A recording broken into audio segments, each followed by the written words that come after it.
오늘 우리가 함께 읽을 말씀은 요나서 4장 1절부터 11절까지의 말씀입니다. 이 말씀을 통해 하나님의 음성을 들으시기 바랍니다.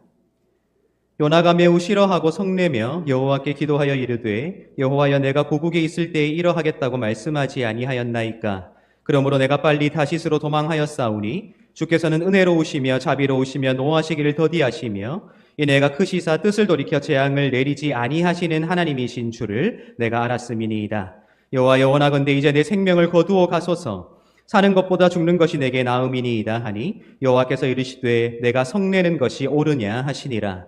요나가 성읍에서 나가서 그 성읍 동쪽에 앉아 거기서 자기를 위하여 초막을 짓고 그 성읍에 무슨 일이 일어나는가를 보려고 그 그늘 아래에 앉았더라. 하나님 여호와께서 박농쿨을 예비하사 요나를 가리게 하셨으니 이는 그의 머리를 위하여 그늘이 지게 하며 그의 괴로움을 면하게 하려 하심이었더라. 요나가 박농쿨로 말미암아 크게 기뻐하였더니 하나님이 벌레를 예비하사 이튿날 새벽에 그 박농쿨을 갉아먹게 하심에 시드니라. 해가 뜰 때에 하나님이 뜨거운 동풍을 예비하셨고 해는 요나의 머리에 쪼임에 요나가 혼미하여 스스로 죽기를 구하여 이르되 사는 것보다 죽는 것이 내게 나으니이다 하니라. 하나님이 요나에게 이르시되 내가 이 박농쿨로 말미암아 성내는 것이 어찌 옳으냐 하시니 그가 대답하되 내가 성내어 죽기까지 할지라도 옳으니이다 하니라. 여호와께서 이르시되 내가 수고도 아니하였고 재배도 아니하였고 하룻밤에 났다가 하룻밤에 말라버린 이 박농쿨을 아꼈거늘 하물며 이 큰 성읍 니느웨에는 좌우를 분별하지 못하는 자가 12만여 명이요 가축도 많이 있나니 내가 어찌 아끼지 아니하겠느냐 하시니라. 아멘. 이제 앞뒤 좌우에 계신 분들에게 하나님이 당신을 예배자로 부르셨습니다. 인사하도록 하겠습니다. 하나님이 여러분을 예배자로 부르셨습니다. 아멘. 다시 한번 인사하실 때 하나님의 부르심에 응답합시다. 인사하겠습니다. 하나님의 부르심에 응답합시다. 아멘. 날마다 우리를 부르시고 세우시고 보내시는 그 하나님의 미세한 음성을 귀 기울여 들으시고 응답하셔서 하나님께서 보내시는 대로 나아가 하나님의 영광을 위해 쓰임받는 저와 여러분들의 삶이 되시기를 예수님의 이름으로 축복합니다. 여러분, 우리가 신앙생활을 하다 보면 우리에게 참 많은 의무가 주어지게 되고 또한 우리 스스로가 책임감을 갖게 되며 사명감을 갖게 된다는 것을 경험하게 됩니다. 그런데 우리가 긴 신앙의 여정을 되돌아볼 때에 우리가 가졌던 의무감, 책임감, 또 사명감 가운데 어떤 것은 지금도 굉장히 중요한 것으로 여겨지고 앞으로도 우리가 계승해 나가야 할 것으로 여겨지기도 하지만 어떤 것들은 하나의 해프닝으로 끝났다 하는 것도 우리는 경험해 알고 있습니다. 한 가지 예를 들어 볼까요? 제가 어린 시절 학교에 가면 초등학생일 때부터 저는 국민학교를 입학하여 초등학교를 졸업했거든요. 지금 다 초등학교죠. 초등학생일 때부터 아침 조회라는 게 있었습니다. 혹시 기억하시나요? 요즘은 없지요. 아무리 추워도 더워도 운동장에 모든 학생들이 모여서 여러 가지 것들을 하게 됩니다. 그렇죠? 교장 선생님의 훈화 말씀도 들어야 되고, 그렇죠? 반별로 줄을 서서 그렇게 조회라는 것을 하게 되는데, 이 조회를 하게 될 때 가장 먼저 했던 것이 무엇인지 기억나세요? 국민의례라는 것들을 했었습니다. 이 국기에 대한 경례도 하고요. 또 애국가를 부르게 되죠. 동해물과 백두산이 마르고 닳도록으로 시작하는 그 애국가를 모두가 함께 부른다는 것입니다. 그래서 제가 어릴 때 그 당시 저를 가르쳤던 교회의 선생님이나 전도사님 혹은 목사님이셨겠지요. 어떤 가르침이 그 당시에 제 귀에 들어왔냐면 우리가 예수를 믿는 그리스도인이라면, 기독교인이라면 동해물과 백두산이 마르고 닳도록, 그 뒤에 가사가 무엇입니까? 하느님이 보호하사 우리나라 만세라고 되어 있는데, 예수 믿는 기독교인이라면, 예수 믿는 사람이라면 하느님이 아니라 하나님이 보호하사 우리나라 만세라고 불러야 한다라는 가르침을 들었던 때가 있었습니다. 기독교인들은 하나님이라고 해야 되고 천주교인들은 하느님이라고 하니까 우리는 당연히 믿음을 가진 자라면 하나님이라고 해야 된다. 그래서 그때 저를 비롯해 교회 학교에 다녔던 수많은 학생들이 그 시간만 되면 더 큰 소리로 하나님이 보호하사 막 그렇게 애국가를 불렀던 때가 있었습니다. 여러분들에게 질문 드립니다. 홍해물과 백두산이 마르고 닳도록 하나님이 보호하사로 부르는 것이 맞습니까? 하느님이 보호하사로 부르는 것이 맞습니까? 아직까지도 의견이 엇갈리지요. 성장을 하게 되고 성경을 읽게 되고 성경의 언어들을 알게 되고 또 신앙이 깊어질수록 참 쓸데없는데 목숨 걸었다는 생각을 하게 되었습니다. 여러분, 우리 기독교인들이 믿는 신의 이름이 무엇입니까? 하나님입니까? 그러면 천주교인들이 믿는 신의 이름은 하느님입니까? 다 틀렸습니다.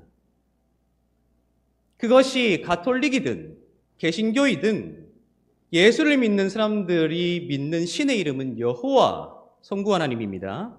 예수 성자 하나님입니다. 성령입니다. 우리가 믿는 신의 이름이 여호와, 예수, 성령이라는 말이에요. 홀리 고스트 혹은 홀리 스피릿, 성령 말입니다. 그렇다면 하나님은 무엇이고 하느님은 무엇인가요? 히브리어로는 엘이고요. 엘로힘으로도 표기됩니다. 그것은 누군가의 이름이 아니라 일반 명사입니다. 신이라는 뜻입니다. 그래서 하나님도 하느님도 영어로는 어떻게 말하죠? God입니다. God.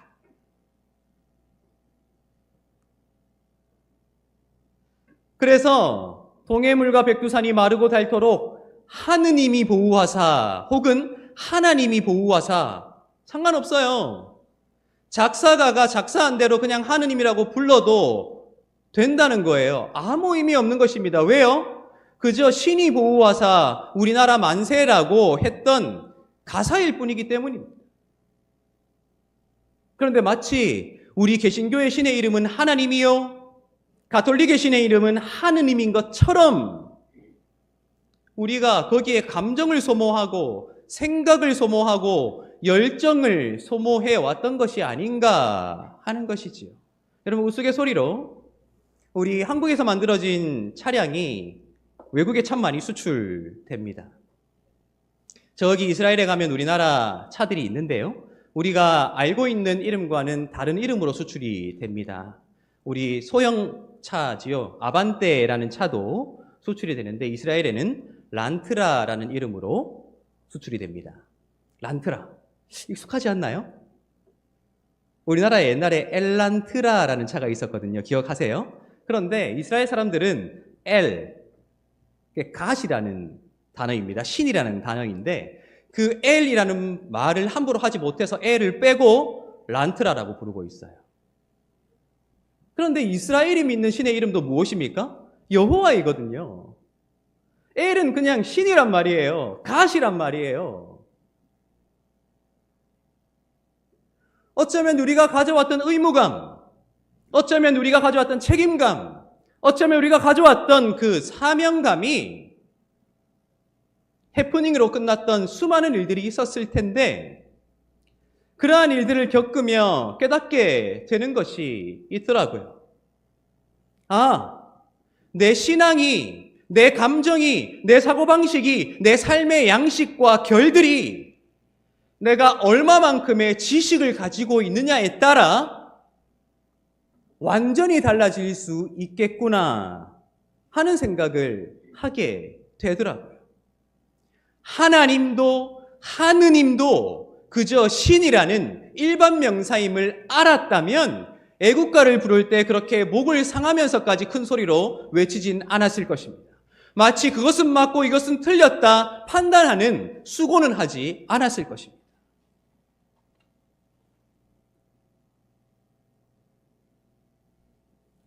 어쩌면 우리가 신앙생활을 하는 데 있어서도 그러한 원리가 작용하지는 않을까요? 내가 믿는다, 내가 느꼈다, 내가 체험했다, 굉장히 중요한 요소들임에는 분명합니다.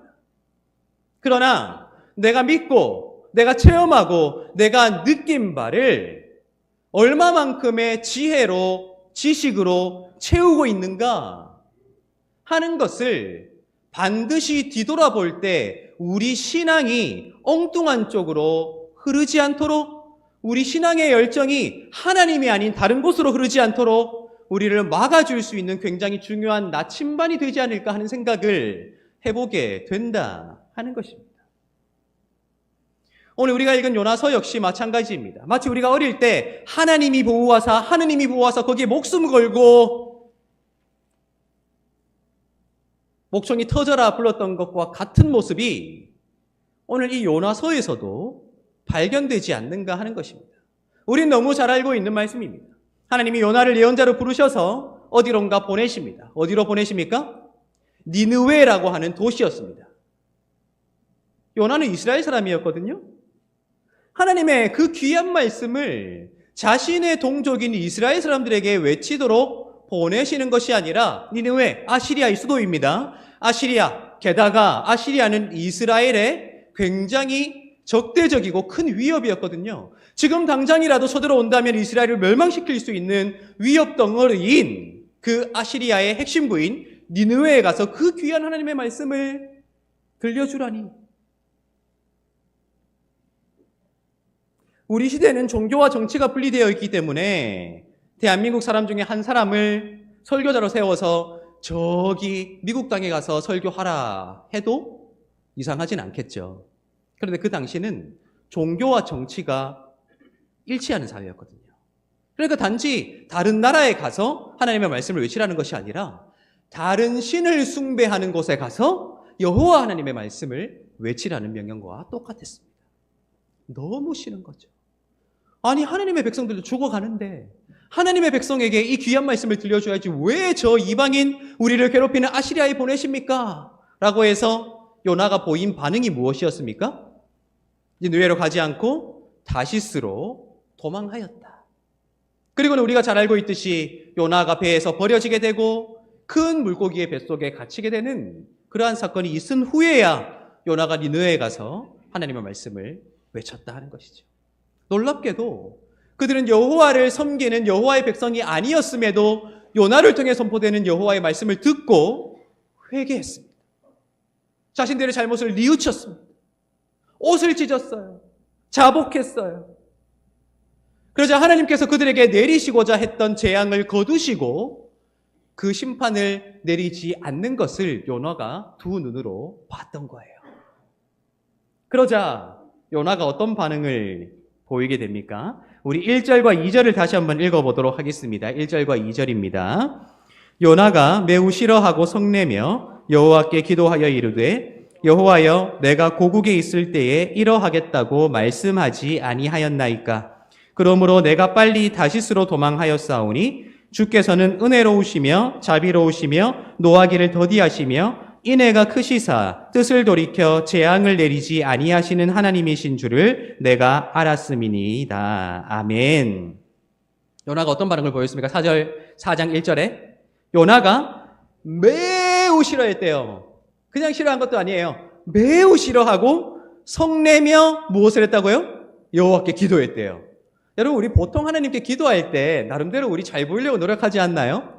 그렇죠? 하나님께 가장 공손하고 가장 예쁜 태도와 말로 하나님께 제발 들어달라고 기도하는 것이 일반적인 기도자의 태도일 텐데 놀랍게도 요나가 기도했던 그 표정, 그 거친 숨소리, 그 울그락불그락하는 얼굴, 그 태도, 그 목소리, 그 뉘앙스 상상이 되세요?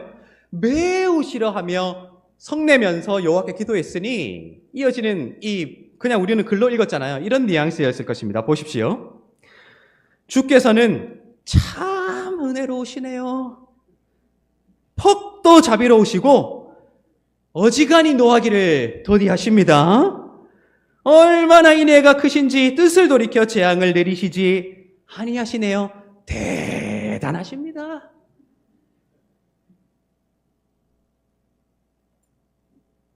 내가 이미 알았잖아요. 그래서 싫다고 했잖아요. 싫다고 하는 일을 시키더니 결국 하시는 일이 이겁니까? 대단하십니다. 여러분 지금 그 뉘앙스가 느껴지세요? 비꼬고 오고 말이에요. 성내고 화내는 씩씩거리면서. 그리고는 한 걸음 더 나아가 3절에 이렇게 이야기합니다. 3절 읽어보겠습니다. 여호와여 원하건대 이제 내 생명을 거두어 가소서. 사는 것보다 죽는 것이 내게 나음이니이다. 대단하지 않습니까? 차라리 저를 죽이세요. 무척이나 대단하신 당신 앞에 살아가는 것보다는 내가 차라리 죽는 게 나으니까요. 차라리 죽이세요. 죽이세요. 느껴지세요? 그런데 이 요나가 참 대단한 게 하나님이 뜻을 돌이켜 그 니느웨 사람들에게 심판을 내리지 않는다는 것을 보고 들었음에도 끝까지 포기하지 않습니다. 그 이후에 요나가 어떤 태도를 보이게 되나요? 우리 5절을 다시 한번 읽어보도록 하겠습니다. 5절입니다. 요나가 성읍에 나가서 그 성읍 동쪽에 앉아 거기서 자기를 위하여 초막을 짓고 그 성읍에 무슨 일이 일어나는가를 보려고 그 그늘 아래에 앉았더라. 여러분 끝까지 포기하지 않죠? 저 사람들이 심판 받아야 한다. 하나님은 끝끝내 심판하실 것이다 라고 하면서 그 성읍의 동쪽 끝에 앉아서 그 성읍에 어떤 심판이 임하나, 하나님은 어떻게 행동하시나, 나를 죽이라고까지 기도했는데 하나님은 그냥 두고 보실까? 한번 내가 지켜보겠다 하는 심산으로 거기에 앉아서 하나님을 지켜보고 있는 거예요. 한번 해보세요. 해보시라고요. 너희들 얼마나 잘 버티나 보자. 내가 이 두 눈으로 지켜볼 것이다. 보이세요, 여러분? 놀랍게도 하나님께서 요나 곁에 한 방넝쿨이 자라게 하십니다. 그 중동의 뜨거운 햇볕에 앉아있는 하나님께 감히 자기를 죽이라고 했던 그 요나를 위해 방넝쿨을 준비하시죠. 그런데 하나님께서 요나를 위해 하신 일은 단지 방넝쿨을 준비하신 것을 넘어서요. 왜요? 요나가 그 방넝쿨에 숨어서 햇빛을 피할 때는 좋다 하다가 하나님이 또 벌레를 준비하여 그 방넝쿨을 갉아먹게 하셔서 죽게 하셨습니다. 그때 요나가 보인 반응도 이것입니다. 우리 8절 제가 한번 읽어드리도록 하겠습니다. 해가 뜰 때에 하나님이 뜨거운 동풍을 예비하셨고 해는 요나의 머리에 쪼임에 요나가 혼미하여 스스로 죽기를 구하여 이르되 사는 것보다 죽는 것이 내게 나으니이다 하니라 라고 되어 있습니다. 여러분 이게 말의 습관이 무서운 거 보이세요? 일을 만날 때마다 죽이세요. 죽이세요. 아이고 죽겠네. 죽겠다. 얼마나 그 마음이 하나님께 향한 분노가 가득했으면, 얼마나 니느웨가 하나님의 말씀을 받아들인 것이 싫었으면, 얼마나 그들을 향한 미움이 가득했으면 만나는 일마다 죽을 거리로 보이는 거예요. 죽겠다. 죽겠다. 그런데 그 하나님께 죽겠다고 이야기했던 요나에게 하나님은 이렇게 말씀하시지요. 우리 10절과 11절을 한번 읽어보도록 하겠습니다. 10절과 11절입니다. 여호와께서 이르시되 내가 수고도 아니하였고 재배도 아니하였고 하룻밤에 났다가 하룻밤에 말라버린 이 방넝쿨을 아꼈거든. 하물며 이 큰 성읍 니느웨에는 좌우를 분별하지 못하는 자가 12만여 명이요 가축도 많이 있나니 내가 어찌 아끼지 아니하겠느냐 하시니라. 아멘. 하나님께서 심판을 거두어 드린 이유가 무엇이라 하고 있습니까? 놀랍게도 그들은 하나님의 백성 이스라엘이 아니었고 이방인이었음에도 불구하고 하나님께서 그들을 아끼신다는 거예요? 아끼지 않는다는 거예요? 아끼신다는 것이죠. 그런데 하나님께서 그들을 아끼시는 이유가 뭐예요? 그들이 하나님의 말씀을 듣고 모든 신을 버리고 여호와만을 섬기겠다고 결단했기 때문인가요? 아니에요. 그들은 여전히 그냥 도덕적 윤리적으로 행동을 바꾸었을 수는 있으나 여전히 그들의 신들을 선택하여 숭배했을 겁니다. 그런데 하나님이 그들을 아끼시고 그들에게 심판을 내리지 않는 근거는 유일합니다.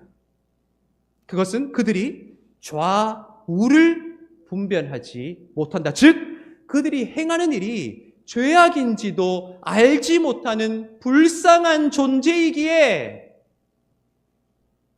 하나님이 그들을 아낄 수밖에 없고 긍휼히 여길 수밖에 없고 그러므로 잠깐이라도 하나님의 말씀을 듣고 그들의 행위를 돌이키기를 바라는 그 간절한 마음이 있기에 하나님이 그들에게 심판을 내리지 않고 그들을 아낀다, 요나에게 선포하고 계신다 하는 것입니다.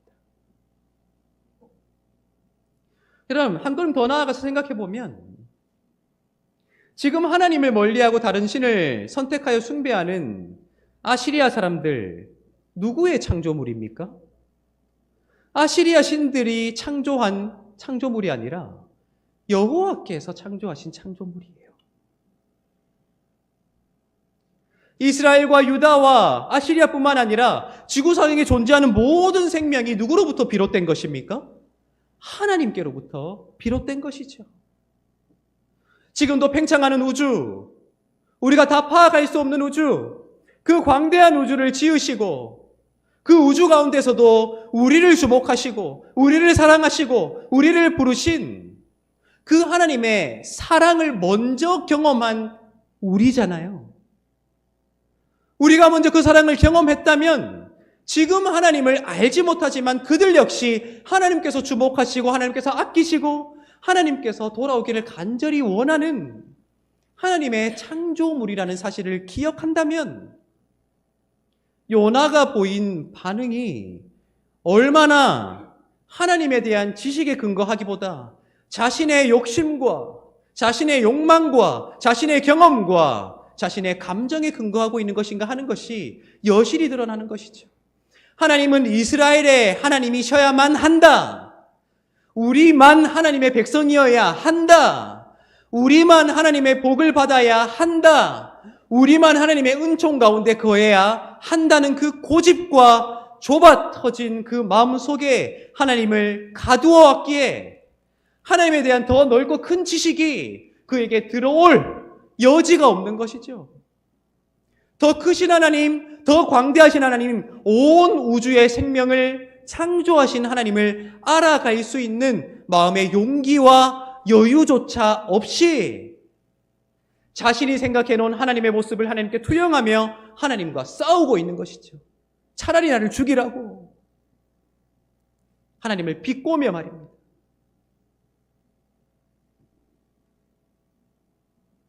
여러분, 어쩌면 하나님의 백성들이 이 땅을 살아가고 있지만, 하나님을 믿는다 자부하는 사람들이 이 땅 가운데 살아가고 있지만 이 땅이 여전히 아름답지 못하고 다툼과 갈등이 존재하고 있는 이유도 바로 그러한 이유가 아닐까라는 생각을 해보게 됩니다. 그저 내가 알고 있었던 지식에 만족하는 것이죠. 그저 내가 경험해왔던 것에 만족하는 것이고요. 그저 내가 인정할 수 있는 범위 내에 하나님을 꼭 붙들어 놓으려고 하는 그 고집이 더 이상 하나님을 알아가지도 못하게 만들고, 나에게 생소한 말이 들리면 틀렸다 판단하게 만들고, 누군가 내가 지금까지 옳고 그름의 기준을 세워놓았던 것과는 다른 것을 말할 때 배척하게 만들었기에 어쩌면 이 땅에 살아가는 모든 호흡이 있는 자를 사랑하시는 하나님의 그 사랑을 우리가 나누지 못하고 나만 간직하려고 붙들고 있었던 것이 아닐까. 그래서 기술이 발전할수록, 과학이 발전할수록, 사상이 발전할수록 세상이 아름다워지기보다 내 지식에 갇혀, 우리의 지식에 갇혀 세상을 짓밟고 있는 것이 아닐까 하는 생각을 해보게 된다는 것입니다. 여러분, 올해 우리 교회의 표를 무엇으로 정했습니까? 부르심에 응답하는 교회입니다. 여러분들은 하나님이 여러분을 부르신다는 사실을 믿으십니까? 그렇다면 하나님이 여러분들을 어떻게 부르신다고 믿으시나요? 여러분들은 하나님이 여러분들을 부르시고 세우시고 보내신다는 사실을 믿으십니까? 그렇다면 여러분들은 하나님이 여러분을 어디로 보내신다고 생각하시나요? 내가 지금까지 알고 있었던 방식으로만 부르시고 내가 인정할 수 있는 영역까지로만 하나님께서 보내시나요? 틀렸습니다. 내가 언제는 열정이 가득했다가도 언제는 급격히 식어버리는 이유가 무엇입니까? 진정으로 하나님의 부르심에 응답하지 못하고 진정으로 하나님의 보내심에 순종하지 못하며 단지 내 생각에 이것이 하나님의 부르심일 것이다. 하나님이 여기로 보내셨을 것이다. 확신했던 거기에 갇혀 있었기 때문이 아닌가요? 여러분 기억하십시오.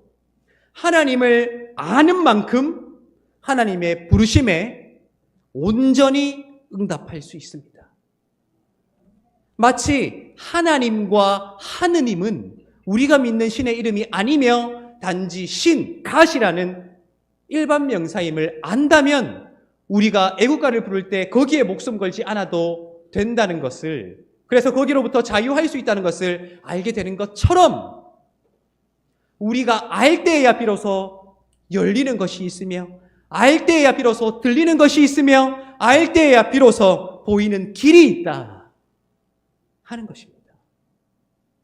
그래서 저는 부르심에 응답하는 교회 표로 정한다고 해서 자동적으로 하나님의 음성이 들리지 않습니다. 이제부터 우리가 함께 노력하면 좋겠어요. 최선을 다해 우리가 노력해야 하는 것, 하나님에 대한 지식을 내 마음속에, 머릿속에 쌓아가야 한다. 여러분, 이 설교를 들을 때도요, 설교 시작했으니까 30분만 졸고 일어나면 다 끝나 있을 것이다. 하나님이 여러분들을 사랑하시나 봐요. 잘 주무시고 일어나십시오. 그런데 듣고자 하신다면 그냥 듣지 마십시오. 분별해 들으십시오. 성경에 근거해 분별하십시오. 정말 성경이 저것을 말하고 있는가 분별하십시오. 그렇게 하나님에 대한 지식을 저에게만 맡겨두지 마시고 여러분들 스스로 여러분들 머릿속에 마음속에 쌓아가십시오. 우리 교회 세 가지 비전이 무엇입니까? 섬김이 있는 교회, 배움이 있는 교회, 사랑이 있는 교회입니다. 올해도 다양한 계기들로 여러분들에게 배울 기회를 드릴 것입니다. 그 배움의 기회를 마다하지 마십시오. 미루지 마십시오. 남에게 양보하지 마십시오. 가장 앞자리에 앉아 배우시고 가장 먼저 와 배우시고 가장 열정적으로 배우십시오. 왜 그렇습니까? 우리가 쓸데없는 데 에너지를 낭비하지 아니하고 정말로 하나님께서 부르신 곳에 있기 위해, 정말로 하나님께서 보내신 곳에 가기 위해 우리가 알 것을 알아야 한다는 것이죠. 배워야 할 것을 배워야 한다는 것이죠.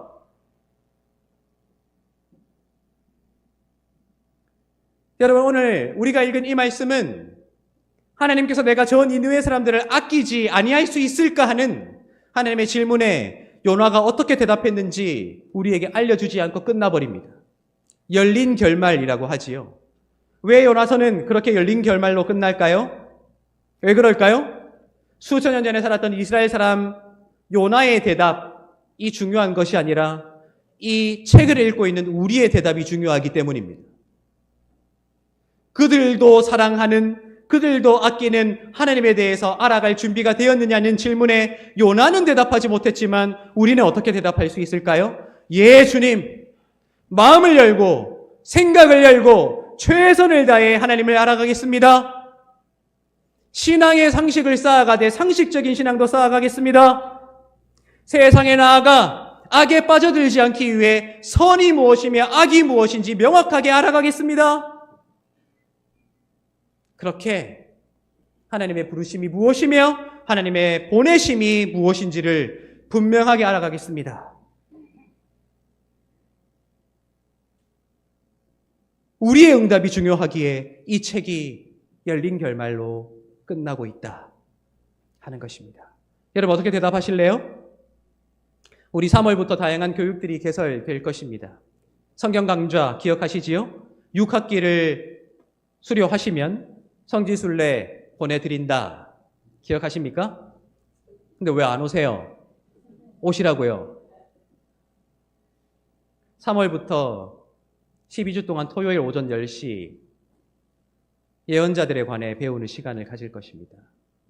3월부터 구역장 성경 공부가 매주 수요 예배 후에 열리게 될 것입니다. 그거 구역장들에게 양보하고 싶으세요? 아니요. 여러분들이 구역장들보다 낫기를 바랍니다. 구역장들만의 시간이 아니에요. 우리 헌신 예배를 할 때 어떻게 하면 여러분들에게 좋은 설교를, 좋은 강사를 통해 듣게 할까? 저 정말 고민 많이 해요. 그런데 그 고민 아무리 해도 여러분들이 반응하지 않으면 아무 소용이 없습니다. 여러분들을 위한 시간이잖아요. 제 면을 세우기 위한 시간인가요? 아니요. 아닙니다. 못하는 사람 불러서 저를 더 부각시키면 저는 더 좋습니다. 저보다 더 나은 설교자, 더 지식 있는 설교자를 모셔서 여러분들에게 하나님의 그 안에 알게 하기 위해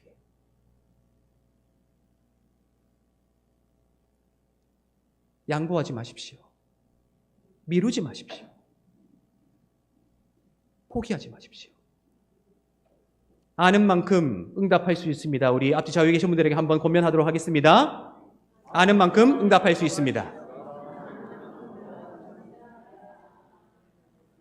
올 한 해 하나님을 힘써 알아감으로 하나님의 부르심에 올바로 응답하여 보내시는 곳에 올바른 마음과 발걸음으로 나아갈 수 있는 저와 여러분들의 삶이 되시기를 예수님의 이름으로 축복합니다. 기도하겠습니다.